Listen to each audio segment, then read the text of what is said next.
नायक और नायिका सभी एक साथ आ जाते हैं क्योंकि उसी का खाली हो जाती है। वहाँ नायक थोड़ी देर के लिए सो जाता है और जब वो सोता है और सोने के बाद जब जगता है तो देखता है कि नायिका का और एक जो लड़का आया था उनका नैन मटक्का शुरू हो चुका है। कश्मीर पहुँचते हैं, 13-14 किलोमीटर की चढ़ाई चढ़ते हैं। चढ़ते हुए नायक अच्छी तरह से अपनी आंखों से उनके नैन मटक्के देखता है। नायक बार बार कहता है मैं यहाँ चल रहा हूँ, तुम मेरे आगे चलो। 10 मिनट नायिका चलती, 11वें-12वें मिनट में किसी न किसी बहाने से पीछे आ जाती और पीछे से नैन मटक्का और लड़के के साथ शुरू हो जाता। ये नैन मटक्का देख के उसका मन फिर टूट गया कि इस पवित्र जगह पे ये इस तरह की लड़की है तो क्या क्या जीवन भर साथ निभाई है। एक बार तो नायक ने सोचा कि इसको भी फेंक दो और खुद भी वो चढ़ाई से नीचे गिर जाओ। तो ऊपर पहुँचते हैं, नायक नहाने जाता है। पूजा करने से पहले तो ये नहाते नहीं है और वो लड़का उनसे सबके सामने बोल रहा है, चिल्ला चिल्लाए कोई हो तो आओ सिर्फ चड्डी में। और नायका मंद मंद मुस्कान से उसको लाइन दे रही है। नायक अपनी आंखों से देख रहा है, ऐसा लग रहा है कि नायक आज ही मर जाए। बिना पूजा किए नायका वापस आ जाती है, ऐसे ही दर्शन कर लेती है, वापस आते हैं। फिर भी नैन मटक्का चलता रहता है। जब चढ़ाई पूरी उतर आते हैं, चढ़ जाते हैं, पूजा कर लेते हैं और नीचे उतर आते हैं, तब नायिका हाथ पकड़ने की कोशिश करती है पहली बार पूरी यात्रा में प्यार से। तो नायक हाथ झटक देता है और दूर जाकर सिगरेट पीना शुरू कर देता है। इसी तरह से ट्रेन में नैन मटक्का चलता है। नायक को शक हो गया था कि इनके संबंध बन चुके हैं। घर पे आते हैं, रात को घर पहुंचते हैं। सर्दियों के दिन थे तो नहाना तो था ही नहीं। नायक जब रात को संबंध बनाने की कोशिश करता है क्योंकि बच्चा थक चुका होता है और नायक पहले से बच्चे को अलग कर देता है क्योंकि नायक जानता है ये अभी नौटंकी करेगी। नायक जब उनके अंडरगारमेंट्स में निशान देखता है तो नायक पूछता है कि ये क्या है। जो मैं सोच रहा था वही हुआ। नायक के पूछने पर नायिका कहती है, नायिका सिर्फ कातिल मुस्कान देके दूर हो जाती है। नायक का मन उदास हो जाता है। नायक मारने की सोचता है, फिर बच्चे को देखता है, चुपचाप सो जाता है। गुस्सा आती है नायक को, रोज नौटंकी चलती रहती है। संबंध तो बनते ही नहीं और बनते हैं तो इस तरह से एहसान से। भूख, प्यास, नींद, यौन, ये 4 चीज़ें तो जरूरी हैं। यौन की कमी के लिए ही शादी बनाई गई है निश्चित समय पर, समय सीमा पर।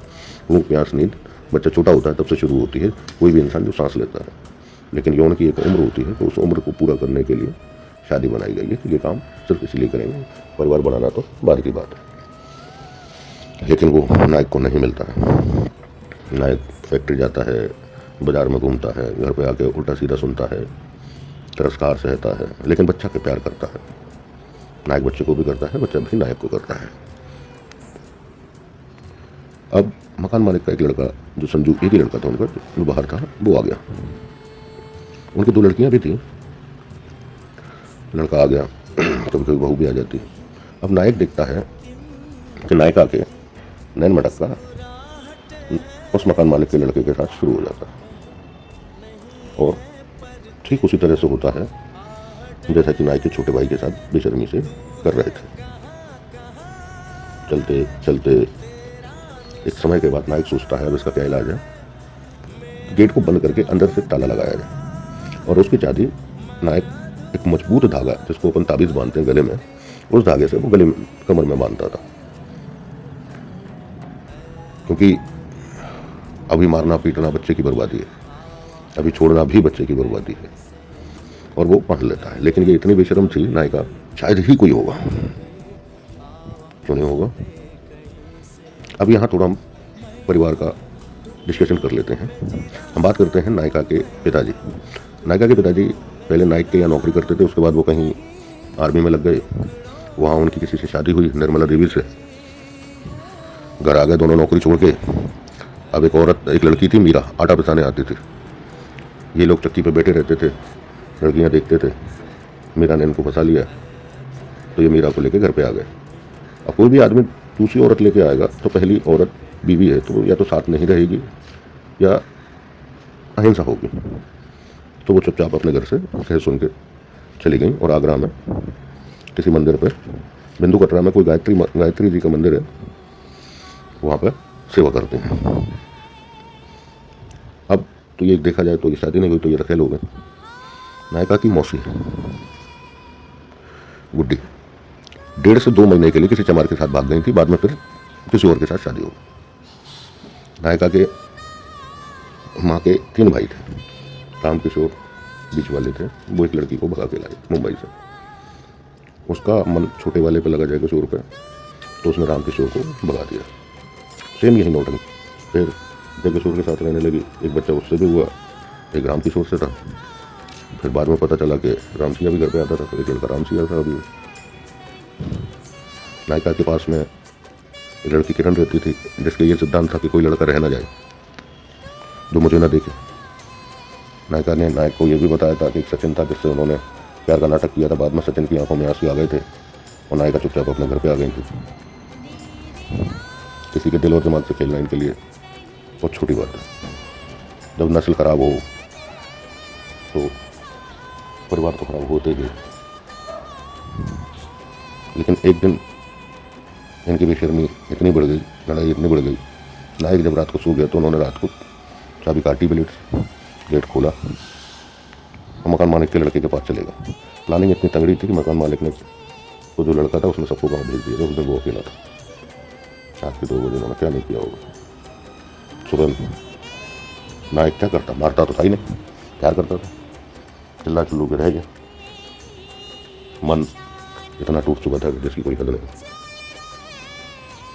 क्या करें क्या ना करें। ऐसी बीवी जिसने परिवार से अलग कर दिया, भाई दुश्मन कर दिए, दोस्त दुश्मन कर दिए। क्या करें। फिर धीरे धीरे समय निकलने लगा। इसके बाद एक दिन इनके भाई का फोन आता है रोते हुए। नायक घर पर ही था।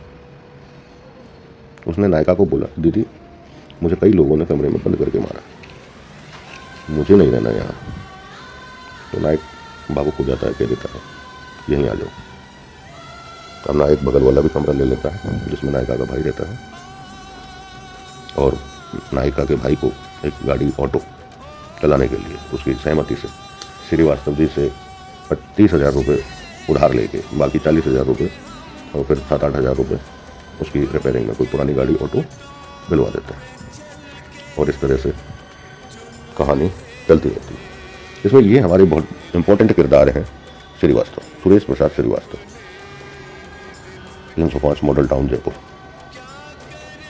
इन्होंने नायका के परिवार को अगर आर्थिक मदद नहीं की होती तो आज ये नायक का परिवार, नायक के 2 बच्चे इतना खराब नहीं होता और नायका इतनी बेवफाई नहीं कर पाती। वोट कीजिए, नायक को क्या करना चाहिए, इस सिचुएशन पे क्या करना चाहिए। हर एपिसोड में एक नई सिचुएशन बनेगी जहां आपको वोट करना है कि अब क्या करना चाहिए। लाइक कीजिए, शेयर कीजिए, सब्सक्राइब कीजिए एंड प्लीज़ वोट जरूर कीजिएगा। धन्यवाद। मिलते हैं अगले एपिसोड में।